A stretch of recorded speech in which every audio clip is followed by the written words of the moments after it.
Okay, this is a drip, and this might be responsible for the house failing the water meter test. So that's what this big wet spot is for here. And then we've got, improperly they left the sprayer in here, I guess, to constantly fill the swimming pool. So we know the water supply leaks. What does that tell us about the swimming pool? Is this to correct one issue or two issues? What's that about? Okay, we have a gate over here that's not self-closing. It's got bungee cords all over it. Alright? Gates coming into swimming pool areas should be self-closing. We have an automatic power gate on the other side of the house. That gate will stay open. Okay, it's supposed to be self-closing. I know that can be an inconvenience. It would be to me. Okay. We have a fence over here. Nice fence, except that it's not in very good shape. Okay, it's got some termite damage. It's not next to the house. Okay, definitely got some wood rot and or termite damage. We can see that the lawn sprinkler has been beating it. That's why you don't want your lawn sprinkler head spraying the fence. Okay, we got a loose picket over there. But what I'm talking about is this fence and this fence, while they're very attractive, the rails, old top rail, bottom rail, medium rails, those all can be used as a ladder so that people can gain access into the swimming pool area. So it's a safety issue. The fence should not have been installed. These two fences were installed inside out, and both of the gates into the back swimming area are not compliant. Speaking of not compliant, these windows should be self-closing, and they should have independent individual alarms, not the alarm company, but a different alarm, so that if you're upstairs ironing and somebody comes out the window, then you know that somebody's in the swimming pool area. The same is said for the pedestrian door into the swimming pool area. That should be self-closing, and it should have its own alarm on that. If you haven't guessed, this is a swimming pool video. Yay!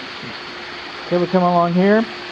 I measured the, all pools are level. I mean, they're a water level, right? All pools are level, but what we got over here is that it's about an inch lower over here than it is over here. And it's like nothing. I triangulated it. I took my measurements here, here, and there to see how level the swimming pool was. So we're coming all along. Our mastic sealer is giving up the dust. Giving up the ghost, excuse me. And we got some cracks in our mortar coming down into the waiting area. So, mastic sealer is not cheap. Mastic sealer is not cheap. Moving on along here, we can see the surface of the pool is mottling. It's about time. I mean, I would swim in this pool, my wife would swim in this pool, but it's about time. It's about time. And then we have an automatic pool cleaner, an electric pool cleaner. It's been over here. It's been on. It's at 3. I just turned it off. It's been on the whole time I'm here. I just turned it back on. Okay? Are you going to go for us? The electric pool heater just doesn't seem to be working. And our water is practically green. Ah! Wait a minute. Eureka! It went. I swear. You see that? Or it's an optical illusion from the water, man. Okay? I think it moved about 3 feet. And it's been here since I got here. So the pool sweep's not working right. We do not have GFCI out here at the outdoor kitchenette, wet bar, swimming pool area. No GFCI. This diving board has seen better days, and I recommend that it be removed altogether. Talk to your insurance company about it. Talk to your insurance company about it, because a lot of insurance companies either will not go with the diving board like that, or you're going to pay a different premium. So that's something to take into consideration. So this thing is breaking up. Okay? There's going to be a hilarious moment. Oh, it's moving again. Hey, alright. I like good news. Your plastic covers should be replaced about every 3 years. Keep them from breaking. If somebody steps on that, it's a homeowner's insurance policy for a broken ankle. Compound fracture. Coming in here. I've got a handle on our basket. That's cute. Okay. But these should be replaced about every 3 years. That's clean. That's just almost too clean. Why is that so clean? I'm coming over here and looking in and looking around. Alright. Maybe I can feel it. I can feel it. Okay, so our skimmers have weirs. Weirs come with it. A weir is neither technically wrong nor technically right. You can take the weirs off. So the good part about weirs is when the debris comes in off the water surface, it doesn't go back out, it stays on the basket. The bad thing about weirs is that children play in swimming pools. And if they stick their arm in there, it's kind of like a like finger handcuffs, those little braided finger handcuffs. We used to call them Chinese handcuffs. I don't know if we can still do that anymore, but that's okay. And what happens is the child is left with the arm stuck in the weir, and they can't pull it out, and their shoulder is elevated over the water, and they can only keep their head above water for so long. And when that happens, you know, it's just horrible stories. Breaking ankles, drowning, kids, mostly teenage boys, showing off. The girls have a tendency to dive too far. And when the pool comes up, that's perfect about 5 times a year. But to 5 real kids in the United States, about 5 times a year, it's a perfect recipe for a quadriplegic. So, you know, I don't know. We don't want that. We don't want that. There's our master sealer. There's our mottling we were talking about. Let's see if I can get a good picture of it. I'll try and get a still image of it. And then you can see it here. Looks like somebody's done some patching where the tiles that came out. Or the tiles have been just covered over. It's been painted over.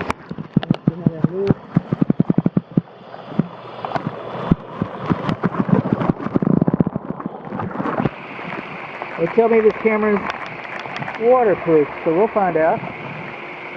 I paid extra for it to be waterproof, so here, let's get another edge of let's see how the plaster looks over here.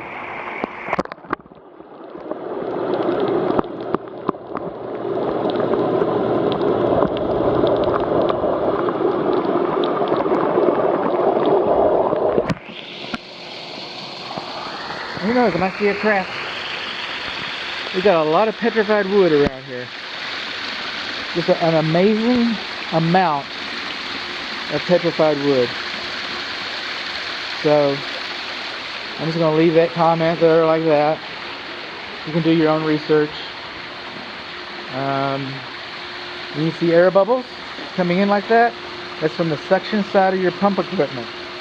And our light, okay, the sconce for our swimming pool light is sticking out like that. When the air comes out like that, we got a leak on the suction side of our pump equipment. We'll come over here.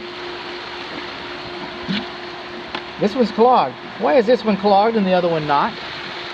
Why is the other one just squeaky clean and this one's clogged?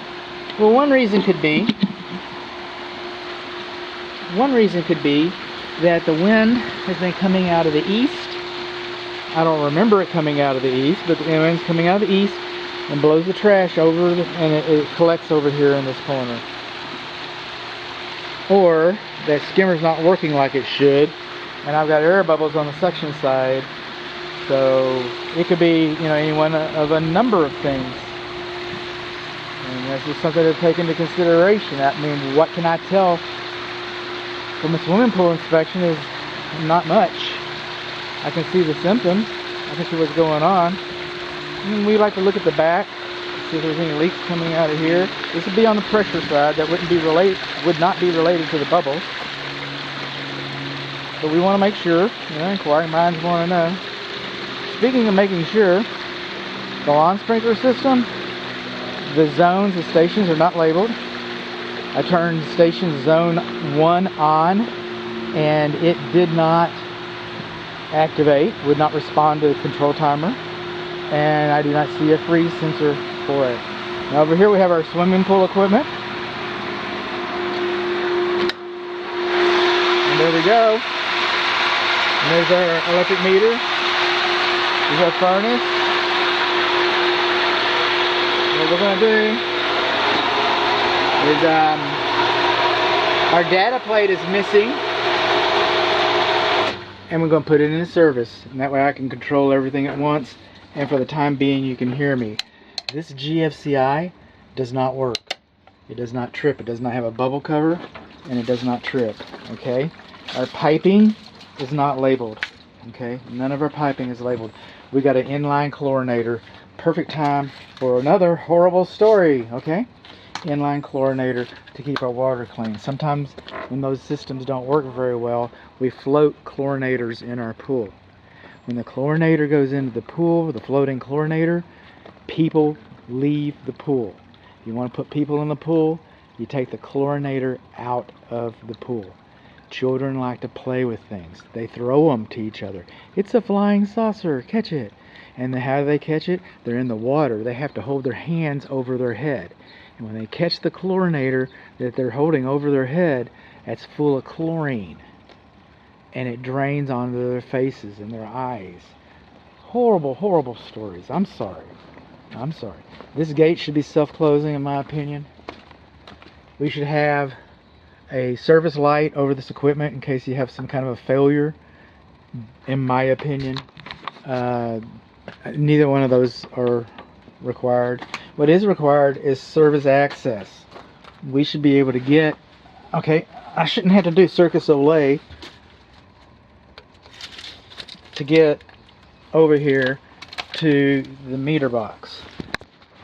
And if I was better prepared, if I was, there is, by the way, there's our grounding rod for the meter for the main load center.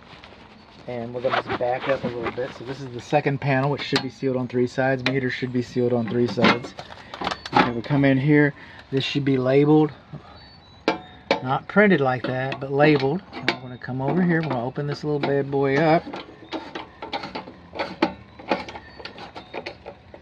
And I'm going to drop the screw. I'm going to lose the screw. Watch.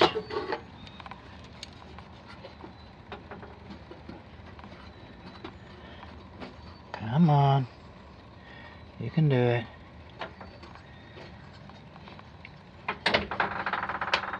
Now what would really be nice is if we had a main principal, a backfed breaker. Let's see if we can find one that energizes the panel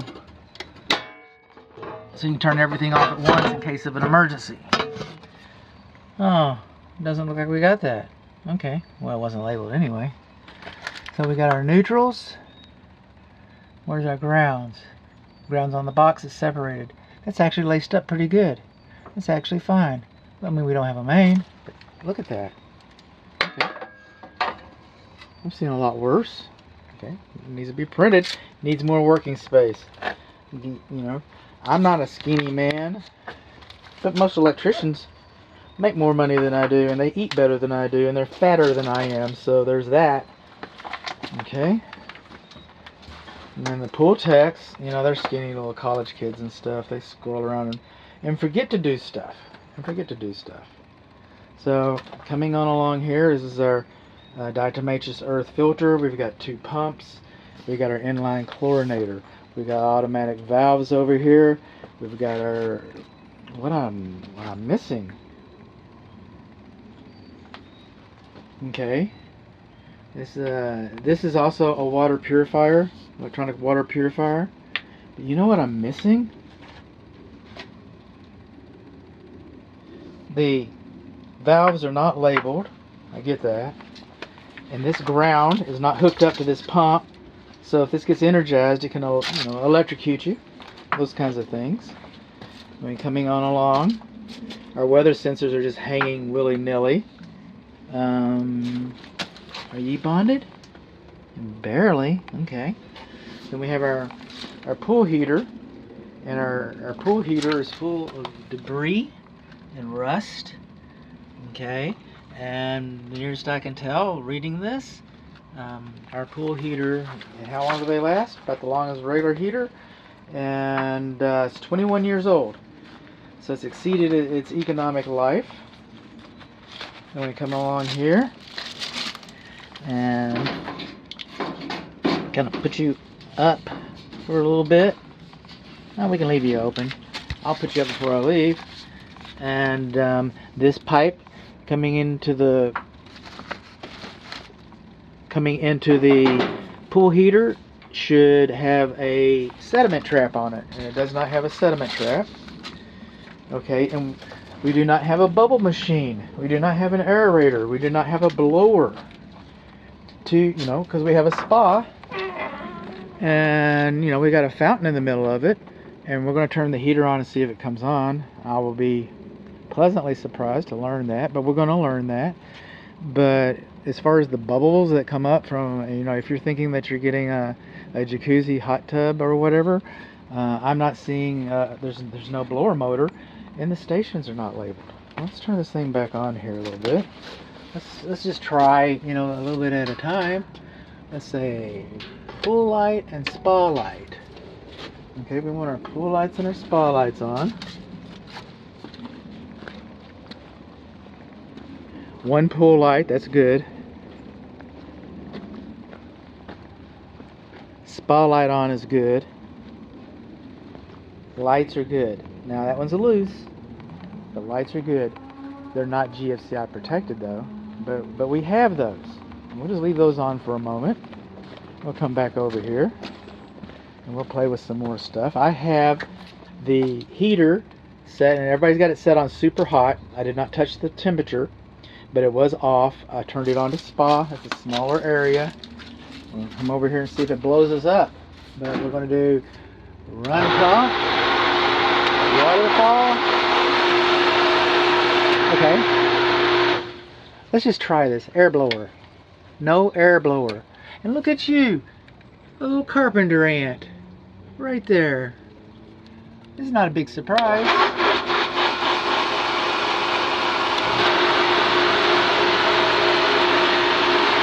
Heater.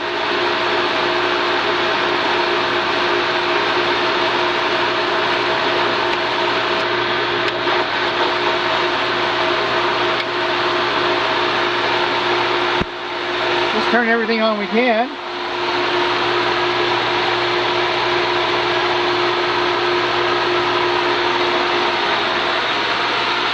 So what I'm gathering is one of these pumps is for the waterfall. We do not have a spa. Okay, but I turned the heater on and we're waiting. And I bet you we wait some more. Coming on along, how much pressure are we getting? Okay, we're building back. Okay, less than 5 psi of head pressure. So that might be the suction line leak is what we're getting. Okay, our fountain's on. Everything's looking pretty good. Then I have a cover. Fence is backwards. We're all on. Tons of petrified wood.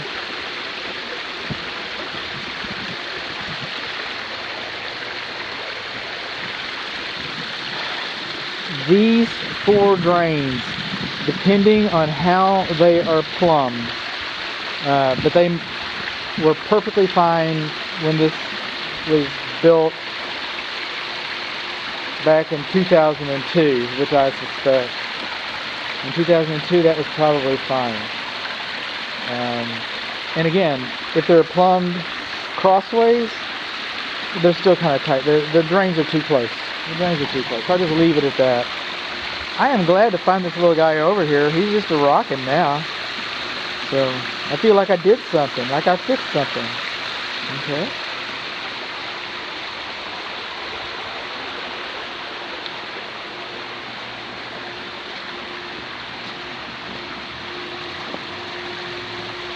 So what did we learn? We learned that only one of our skimmers seems to be working, that we got plastic covers. We learned that our heater doesn't work. We learned that we don't have a spa blower. We learned that the surface needs to be resurfaced. We learned that our mastic sealer needs to be remasticized.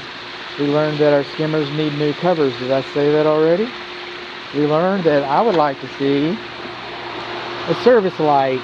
Okay, not required. We learned that our equipment is too close to the water meter and the secondary and the sub panel. We learned they're not working. Okay, so we're going to turn that off.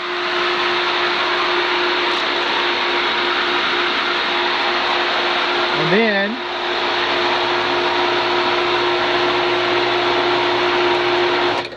we're going to turn it back into auto. We learned that we don't have our cover. We learned that our valves are not labeled. We learned that we don't have the right spring door. We learned that we don't have a blower. Did I say that already? We learned that our pump motor is not bonded, and I will put that back after I get a still image. We learned that the gate stays open, and we learned that this fence is installed properly right there, and that these fences were installed inside out.